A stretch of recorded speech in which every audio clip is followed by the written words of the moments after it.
Hello दोस्तों, सितारे global point में आपका स्वागत है। तो आज हम लोग क्लास 12th का जो इंग्लिश चैप्टर है हम लोग उसका मतलब जो है लेखक का ट्रिक पढ़ेंगे और उसका जन्म को याद कर लेंगे। तो चलिए हम लोग इस ओर बढ़ते हैं। तो चलिए सबसे पहला चैप्टर है इंडियन सिविलाइजेशन एंड कल्चर। तो इंडियन सिविलाइजेशन एंड कल्चर का जो ऑथर है यानी कि जो राइटर है वो है महात्मा गांधी। तो वो कौन है? महात्मा गांधी जी है। और महात्मा गांधी का बॉर्न जो है आप जानते हैं कि 2 अक्टूबर 1869 ईस्वी में पोरबंदर के गुजरात में हुआ था। और इसका जो निधन है महात्मा गांधी जी का वो 30 जनवरी 1948 को हो गई थी। ठीक है, और ये नाथूराम गोडसे के द्वारा हो गया था। तो आपको ये जरूर याद होगा। तो चलिए इंडियन सिविलाइजेशन एंड कल्चर यानी कि भारतीय सभ्यता और संस्कृति के जो लेखक है उनका नाम है महात्मा गांधी। तो चलिए हम लोग आगे की ओर बढ़ते हैं। अगला चैप्टर है कि भारत इज माई होम, यानी कि कहते हैं कि भारत मेरा घर है। यह बात कौन बोला था? तो यह बात बोला है भारत मेरा घर है। और यह है क्या? तो यह एक स्पीच है। तो यह क्या है? Bharat is my home. आपसे पूछेगा एग्जाम में कि भारत इज माई होम क्या है? तो यह एक स्पीच है। और यह स्पीच देने वाले व्यक्ति का नाम क्या है? तो यह स्पीच देने वाले व्यक्ति का नाम है डॉक्टर जाकिर हुसैन। क्या नाम है? डॉक्टर जाकिर हुसैन। और इनके राइटर है डॉक्टर जाकिर हुसैन। और इनका जन्म जो है 1897 ईस्वी में हुआ था। तो 8 फरवरी 1897। और इनका निधन जो है 3 मई 1969 ईस्वी को हुआ। तो भारत इज माई होम यानी कि किसने बोला कि भारत मेरा घर है, यानी कि जिस समय देश आज़ाद हुआ। और यहाँ पर देखा जाए तो काफ़ी यानी कि जो मतलब जो है चल रहा था हिंदू मुस्लिम का। तो उस समय इन्होंने जब राष्ट्रपति बनते हैं तो इन्होंने बोला था कि भारत इज माई होम, यानी कि भारत मेरा क्या है?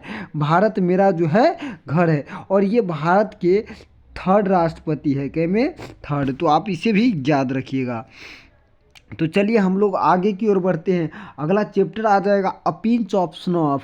अ पिंच ऑफ स्नॉफ यानी कि एक चुटकी सूंघनी, एक चुटकी खैनी भी हम इसको बोल सकते हैं। और यह एक क्या है? तो यह एक शॉर्ट स्टोरी कहानी, यानी कि यह एक कहानी है, लघु कहानी है। और इनके जो लेखक है इनका नाम है मनोहर माल गुणकर। और इस कहानी का जो प्रमुख नायक है इनका नाम है नानू काका। आप जरूर पढ़े होइएगा। तो देखिए a pinch of snuff, a pinch of snuff का जो राइटर है वो है मनोहर मालगुणकर।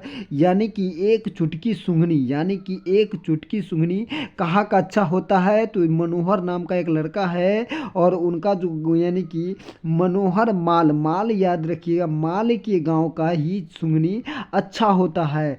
तो मनोहर माल गौनकर अ पिंच ऑफ स्नॉफ यानी कि एक चुटकी सूंघनी किसके गांव का अच्छा होगा? माल के गांव का। तो इस प्रकार से आप याद रख सकते हैं। बहुत ही आसान ट्रिक बताया गया है। आई हैव अ ड्रीम, जो कि अगर आपसे पूछ ले आई हैव अ ड्रीम क्या है? तो यह एक स्पीच है। और आई हैव अ ड्रीम कहने का मतलब है कि मेरा सपना है। और इसके राइटर कौन है? तो मार्टिन लूथर किंग जूनियर जी है। तो बहुत ही आसान चैप्टर है आई हैव अ ड्रीम। और आई हैव अ ड्रीम क्या है? एक स्पीच है। और यह स्पीच जो है मार्टिन लूथर किंग के द्वारा दिया गया। तो यहाँ पर अगर आप देखते हैं कि मार्टिन लूथर किंग जो है क्या लिखा है? तो आई हैव अ ड्रीम।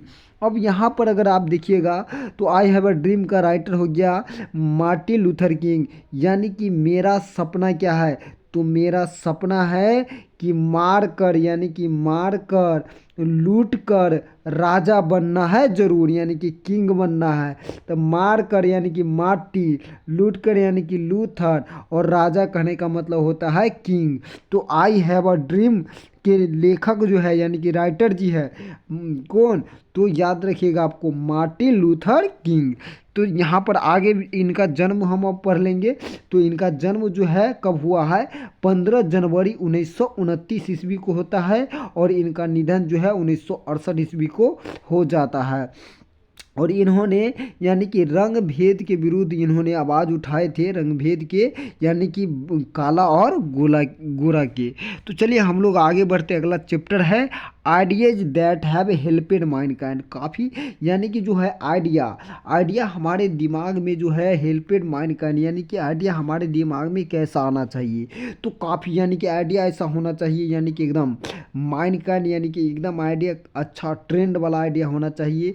और जो आइडिया होता है वो रसेल की तरह, अगर देखिएगा माइनकाइंड यानी कि रसेल जो है यानी कि खिलाड़ी है, बट यानी कि रसेल जो बहुत ही माइंड के तेज है।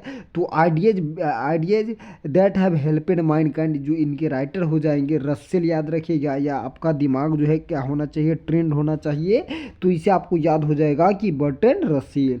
और इनका जन्म की बात करेंगे तो इनका जन्म जो है 18 मई 1872 ईस्वी को होता है। और इनका निधन जो है 2 फरवरी 1970 ईस्वी को होता है। तो काफ़ी मज़ेदार चैप्टर है, आप इसे ज़रूर पढ़िए। तो चलिए नेक्स्ट चैप्टर की ओर बढ़ते हैं। अगला चैप्टर है द आर्टिस्ट। तो द आर्टिस्ट का जो लेखक है, द आर्टिस्ट क्या है, ये एक स्टोरी है, यानी कि यह एक क्या है, तो यह एक कहानी है। द आर्टिस्ट क्या है, एक कहानी है। यहाँ पर देखिएगा अयूथर, तो इसका जो लेखक है यानी कि जो राइटर है ये है सिगा नोया। यानी कि आपको याद रखना है ट्रिक से कि अगर द आर्टिस्ट यानी कि आर्ट होने के लिए हमेशा आपको क्या सीखना पड़ेगा, नया नया चीज़ सीखना पड़ेगा।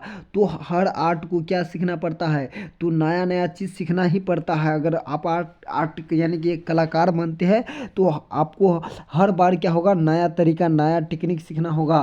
तो याद रखिएगा नया यानी कि सीगा नोया, क्या याद रखिएगा, नया से सीगा नोया। और द आर्टिस्ट क्या है, तो यह एक स्टोरी है, क्या है, स्टोरी। और इनका जन्म जो है 20 फरवरी 1863 ईस्वी को होता है जापान में।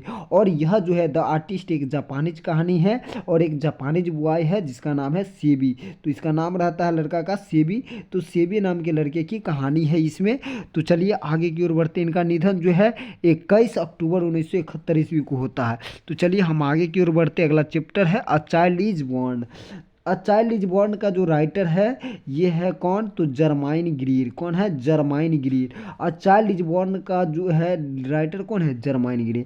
आपको याद कैसे रखना है, एक बच्चा को जन्म होता है कहाँ, तो जर्मनी में। जर्मनी में एक बच्चा के जन्म कहाँ हुआ है, तो जर्मनी में। जर्मनी से जर्माइन, जर्मनी से जर्माइन, तो जर्माइन ग्रीर हो जाएगा। और इनका जन्म जो हुआ था 29 जनवरी 1939 ईस्वी को। तो हम लोग आगे बढ़ते हैं। अगला चैप्टर आ जाएगा how free is the press, यानी कि प्रेस को क्या कर दिया जाए, फ्री। तो प्रेस को अगर फ्री कर दिया जाता है तो काफ़ी ज़्यादा शेयर हो जाएगा। तो ध्रोटी एल शेयर्स, याद रखिएगा। और यहाँ से आपको 15 अंक का जो है सवाल आ जाएगा। यहाँ से देखिएगा 10 अंक, तो यानी कि 5 अंक तो ऐसा ही फंस जाता है कि 5 अंक राइटर का नाम पूछा जाएगा आपको एग्ज़ाम में, यानी कि मिलाने के लिए। तो चलिए इनका जन्म जो होता है 1893 और निधन हो जाता है 1957 ईस्वी में। अगला चैप्टर जो शुरू होता है यानी कि द अर्थ। अर्थ पर ही हम लोग क्या खेलते हैं, बैट, यानी कि बैट। अर्थ पर क्या खेलना है, बैट खेलना है, तो बैट्स। तो यानी कि द अर्थ का जो लेखक है एच.ई. बिट्स है। कौन है, एच.ई. बिट्स। और इनका जन्म हुआ 1905 1974 में इनका जो है निधन हो जाता है। अगला जो चैप्टर आ जाता है India to a traveller's eyes, यानी कि जब भी आप इंडिया पर क्या जाते हैं, ट्रेवल्स करने जाते हैं, तो ट्रेवल्स यानी कि ट्रेवलर्स कीजिएगा तो क्या होगा कि बक बक करेगा। यानी कि कोई भी ट्रेवल्स करता है तो उस समय क्या करता रहता है, बक बक करता है। तो याद रखिएगा India to a traveller's eyes, यानी कि कोई भी ट्रेवल करता है इंडिया में तो वो बक बक करता है। तो इसका यूथर जो हो जाएगा पीरल एस बक। बक से याद रखना है आपको, पीरल एस बक। तो इसका जन्म होता है 1892 1973 में इनका निधन हो जाता है। तो चलिए हम लोग अगला चैप्टर पढ़ते हैं। अगला चैप्टर है a marriage proposal. A marriage proposal का जो राइटर है यानी कि जो राइटर है इनका नाम क्या है, तो इनका नाम क्या है, तो इनका नाम है एंटोन चेखव।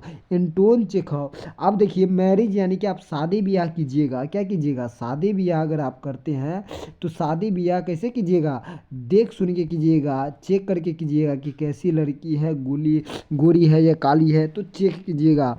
तो एंटो चेक से चेक हो। तो अब मैरिज प्रपोजल का जो लेखक है इनका नाम है एंटोन चेखव, जो कि रसिया के रहने वाले हैं। और ये इनका बर्न जो है 1860 ईस्वी में होता है और निधन जो है 1904 ईस्वी में हो जाता है।